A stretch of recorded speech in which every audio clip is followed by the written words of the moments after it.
This is Writer Life, a podcast about writing, life, coffee and conversation with Rob and John Morgan. Hello and welcome back to Writer Life.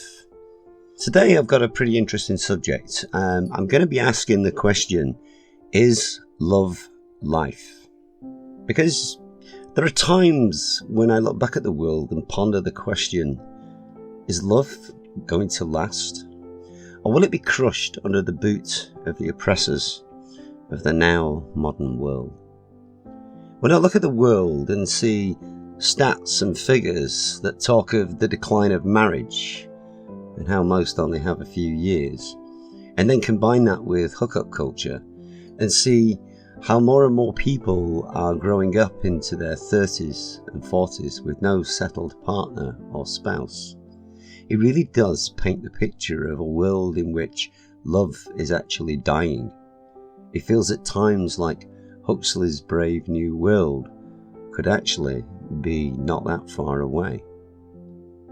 I like to watch Japan. I've always had a love of the nation. I find them to be a people who are dedicated to detail, and I love how they make many aspects of their lives ritualized, to the degree that they can see the wonder and the goodness in all things. It's always been a forward-looking nation, one that has learned many lessons from its past and has used them to prosper while still accepting their heritage and retaining their true identity. The Japanese are proud of their culture and traditions, and yet even they have found that they're not immune from the new world's problems of falling populations. It's hard to imagine that for such a modern race, they now face the problems of too many singles, nowhere near enough couples, and a rapidly falling birth rate. I cannot deny, I find it worrisome that this is a pattern that's being reflected across the whole of the world. It also fascinates me that when you look at modern culture, it has become divided into two parts. There is the isolating social media and gaming world, and then there is what I lovingly call the fantasy rags. All of those endless online magazines with their gurus spewing out the rhetoric of how to find the perfect partner.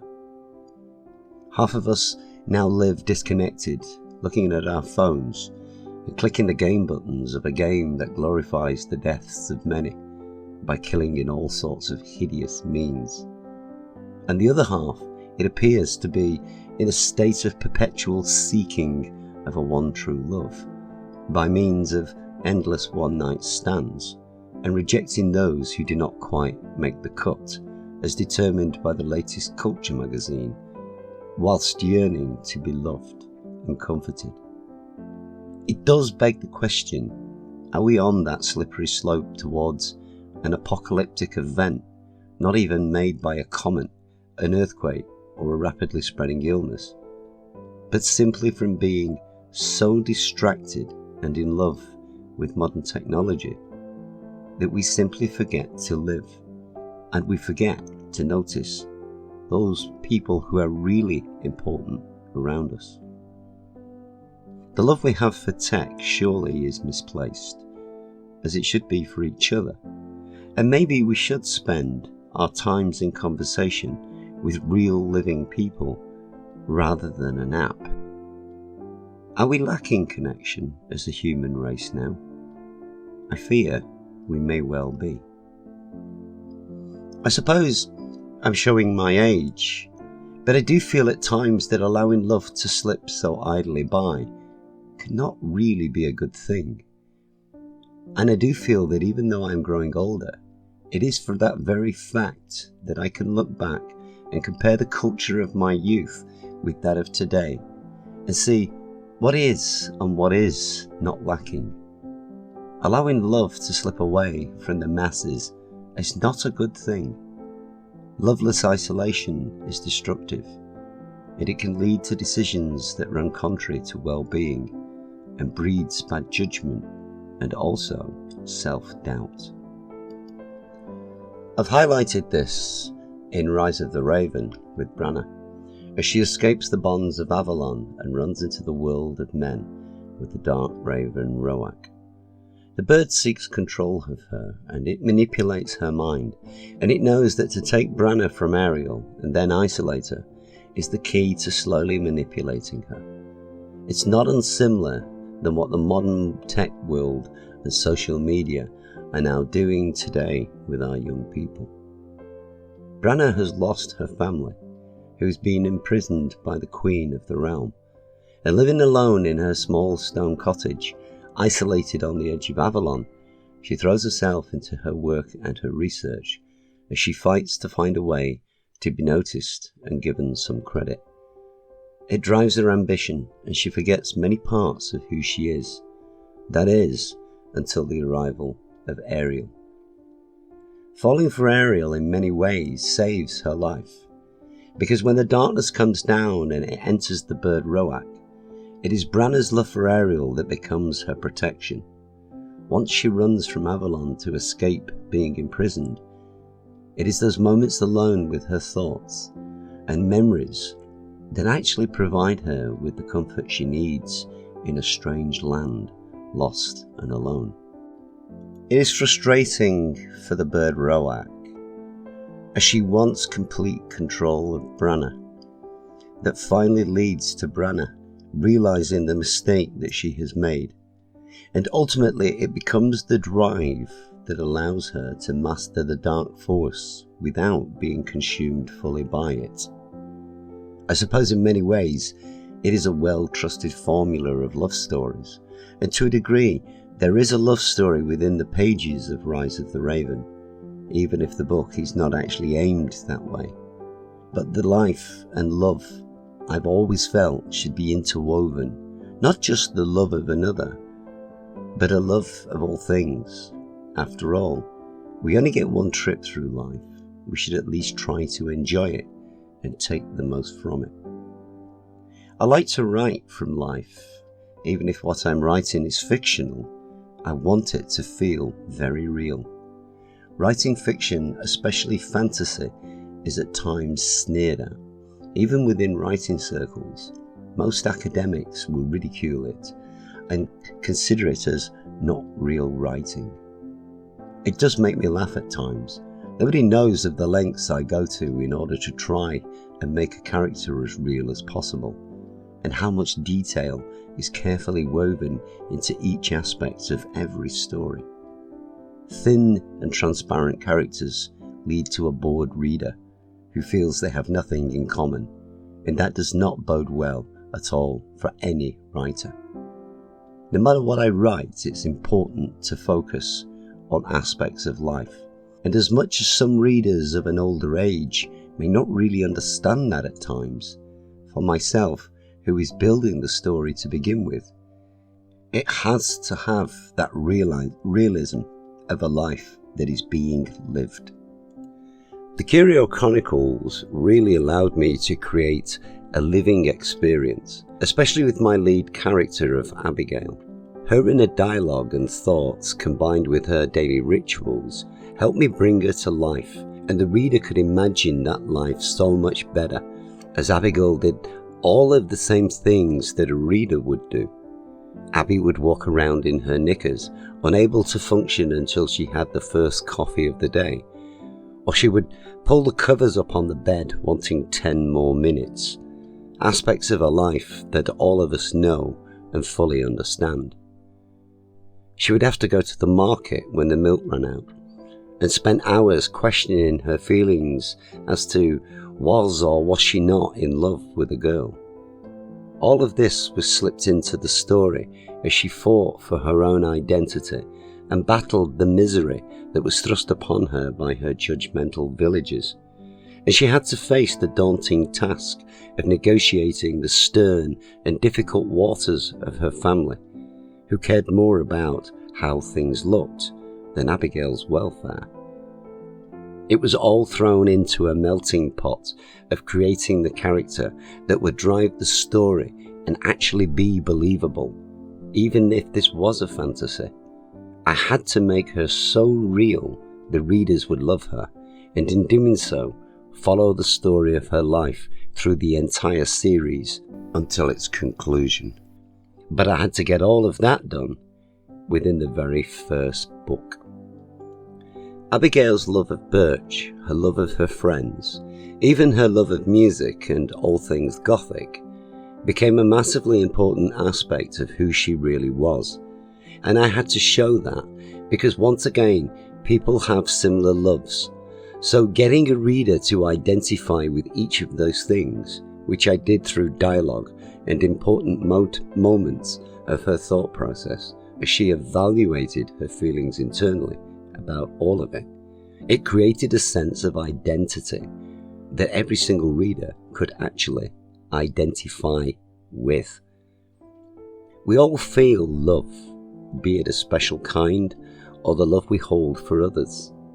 And it was so important that Abigail showed that in her story. Now, when it came to the Nairn in Hans Cottage, well, that was a much harder task. I mean, after all, I started this book knowing that at some point I had to make everybody start to believe that fairies could actually exist. The two vehicles that I used for this were firstly the characters of Esme and Felix, and then I constructed an argument Shelley could use to convince the very sceptical Emily of the Nairn's very real presence. With Esme and Felix, they had to be lovable, and that was achieved by making them human-like in how they looked and how they acted, making them young and a little bit childish as they interacted with Randolph, the adult. That helped them, well, it helped to make them more endearing. Their squabbles with each other and Esme's love of Emily as she gazed from the shadows, completely besotted with her, once again brought forth a very identifiable human quality that every reader had experienced at some point in their life. We all have loved and admired someone, so it made sense that the impressionable Esme would do the very same thing with Emily. Making their characters believable was why I introduced them in secret. The reader knew that they existed, but the fact was Emily did not. And so the reader had something the lead character was completely unaware of. And in a sense, what I did was I made the reader the secret keeper, which drew them in deeper as they waited to see what Emily would do when confronted by them. It all helped build up that important tension. Would Emily freak out? Or would she accept them? I mean, after all, Emily made it very clear, fairies do not exist. Now, to increase the tension of the fact that they did, I began to build up a case that would be convincing using Shelley, who was a staunch believer in all things mystical. And at times, someone ridiculed Shelley, and her friends sneered at her and kind of like took the mickey a little bit. And so Shelley's acceptance and ridicule, it actually played really well with the readers, because they could then see her that she was to a degree a victim. And let's be honest, who does not root for the victim? It's a part of all of us that we have hidden deep inside us. Putting together the science that would lead to the creation of a paradox was not actually the easiest of tasks. And I'm not going to deny, it tested my science from high school a great deal. I spent a huge slice of time digging through biology, anthropology, history, and evolutionary theory in order to take all of the small pieces and fashion them in such a way that when presented by Shelley, they created a pause for thought. Shelley's argument was possibly one of the longest amounts of time that I spent writing a single chapter for this book. Blurring the lines of science was not at all an easy task, and then having to write it in a way that made Shelley sound credible, but keeping the text and the content as simple as possible for the reader was actually a real challenge for me. The last thing that I wanted was a reader being baffled by all of the data contained within Shelley's attempts to convince a skeptic. And so what I did was I broke the whole piece down into sound bites, and then I layered them together with Emily's responses, and that created a conversation. What should have been a very long speech from Shelley became an engaging conversation between the two of them.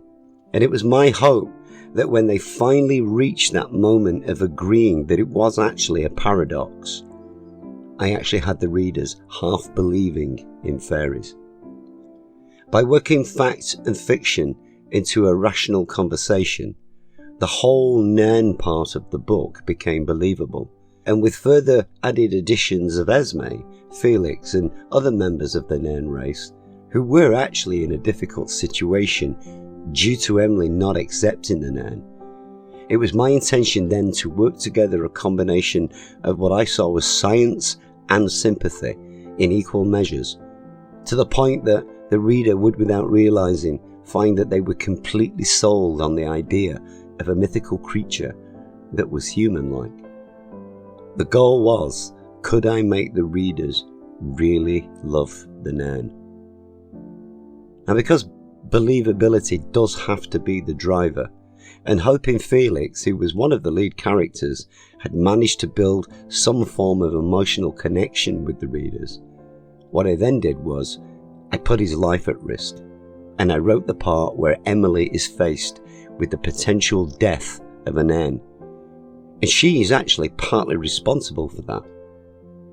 I mean, okay, so, it was mean of me, but it did make for great drama, and having published the story, I now know it worked, because the feedback I got from the books after it was released was absolutely amazing.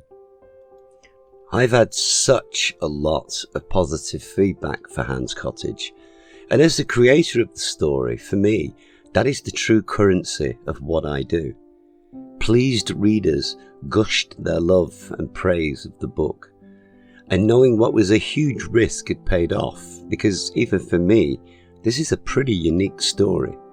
I was really delighted to know that I had people believing, which means I did my job right. Being taken seriously as a writer and having people understand that is what drives most writers like me onto their next projects. Now, as I look back, in Heirs to the Kingdom, I had several themes running, but I do feel the most important one was the relationship that was built between Runestone and Robbie. Now, they were the central characters within the book, and so I took them as their shy selves, and I started to build in sort of small levels of comfort that they found with each other, and then I allowed the relationship to blossom. The core of the story was the threat to their whole way of life, and also the destruction of the green world. And even though that they were the main themes, Robbie and Runestone would have played the biggest part in it, as they drew others to them and set out to find a solution that would save everything they love. Heirs to the Kingdom is actually built around their story. It is the story of their life as they battled to survive. Now, I won't deny there is some sleight of hand involved, and love is actually a very central core to this story. Runestone is the personification of the natural world, and she's attracted primarily to Robbie because of his deep love of nature. Now, in one sense, he is actually already in love with her because his greatest love is nature. But he is unaware of her powers. And yet, as we see in book 1, he's drawn to her as he stares at her across the street, and yet has not got the courage to actually approach her and ask her out. It was actually a bit of a fun twist to play with, as the Bowman of Locksley played out through the story. I let each little part of Runestone's real identity slip out, and once again I created a scenario where Robbie is the only one who did not know the full truth of the girl that he was besotted with. By giving that secret to the readers, that was the key to the reader becoming invested in the story and continuing on what I knew when I began was actually going to be a long series. I'd always thought that the story would be at least 5 books, but as the story developed and their relationship evolved, which included marriage and children, it then became an 8-book series. It's actually quite startling to look back now, having spent 14 years of my life writing it, and actually being able to see how all of the characters grew a great love and respect for each other. I mean, this really is a story of family, even if I always intended it to be sort of an action, fantasy, adventure story. They certainly have their times of distress and hardship, but again, I do think that Heirs to the Kingdom, like all things I write, mirrored aspects of a very realistic life. Writing the full series was indeed a labour of love, and of that there is absolutely no doubt. I thoroughly enjoyed writing all of the stories and piecing it all together, and it was something I loved deeply and was incredibly passionate about whilst writing. And maybe that is the point. Love is the key to life, in all of its wonderful and glorious forms. And if that is so, then it has to be the key to story writing. Now, the Curio Chronicles is a fully written series, even if I've not actually got around to publishing all of it yet. I actually completed the full series in early 2021. The series deals directly with life, and I cannot deny, compared to my other stories, this series really is in your face from page 1. In many ways, the Curios is me trying to improve my ability as a writer. It's new for me to write from the point of view of the main character. I think the hardest part was writing a female lead from her own point of view. I mean, after all, I'm male, and apparently men have no understanding of women at all. That's an argument I'm still not completely convinced about. The story had to be about self-discovery. One girl's attempt to find, was she at ease with this situation? And could she find a place where she truly fitted in? I was never going to hold back with this series. I had a lot of research behind me with this one. And so I went for the blatant truth of how the girls I had spoken to in great detail actually lived their life, being true to themselves, which contained some pretty eye-opening revelations, even for me. The book did have bad language and sexual description, lots of humour based on the wrong perceptions of life, and it was riddled with self-doubt, sexual experimentation, and even, eventually, deep love. Now, I'm not going to deny it was a challenging series to write, and at times it was even more challenging for the reader because it does, to a degree, explode the idealistic image of young women in modern society. It ripped off the mask of false personalities and the fakery of social and mainstream media. I mean, it's a pretty wild series of stories that do not hold back. But if you actually stop and actually read slowly, listening very carefully to the dialogue, it is actually a very deeply caring and loving tale of two people who, through kindness and the love they hold for each other, make huge changes to the benefit of all of those who surround them. The real power of this story is not in one book. It is to a degree a collective, because it's within the story that spans the whole series I get to slowly develop the depth and emotions of Abby and Birch. Not only do I show their love for each other, which is actually vast and deep, but it also highlights the huge force that the love of close friends can have. And having finished writing it, and then read each book back to back, I feel this is a really great story that highlights the true power of what love can actually achieve. I grew up in a generation that truly believed in the power of love and peace.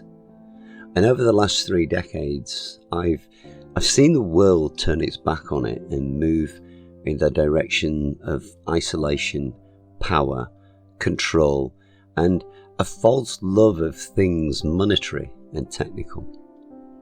Through my writing and the messages that I've received, it's very clear to me that out there amongst the hardened masses of emotional manipulation, there are still people who actually believe, as I did as a teenager. Human connection, deep bonds, and the power of love is still the biggest motivator for people, and it has the power to do great good. It brings comfort to the lonely, added joy to the partnered, and breeds compassion and empathy within the community. And all of that can be conveyed within the pages of a book. Writers need to be very aware of that and use it wherever possible and express it in the stories that they write. Fantasy, in my mind, is a very hard genre to write, which is why I do feel fantasy writers tend to go the extra mile to create more realistic dynamics to the people and places they write about.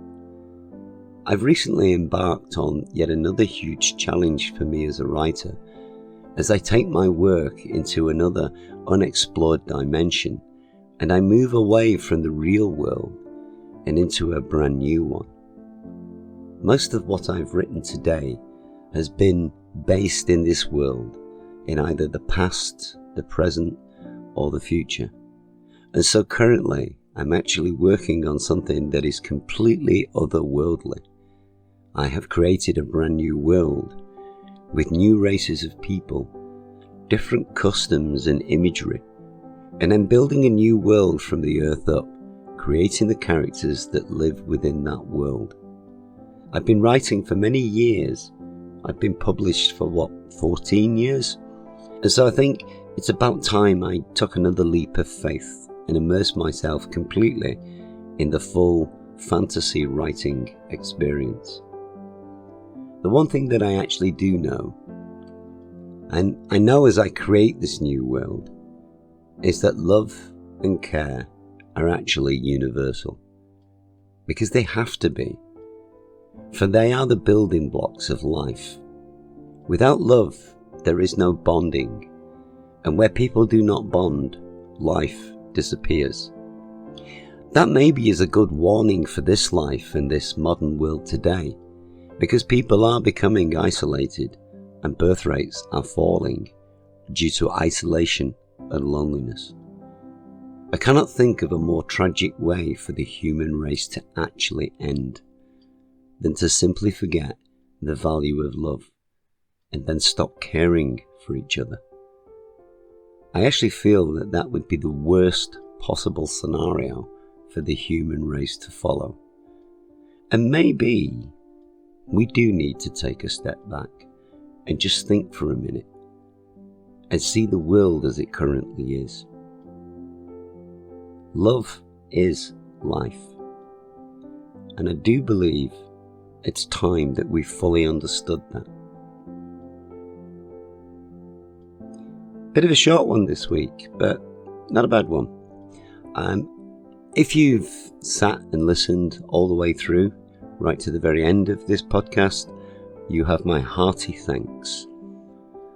I will be back next week with another episode and yet another theory or another writing aspect of my life to get stuck into and pull it apart. So I hope you'll be there, and I hope if you're enjoying these videos, then please do me a huge favor, like and subscribe the video, subscribe to the channel so that I can boost the algorithm and I can get more people listening in.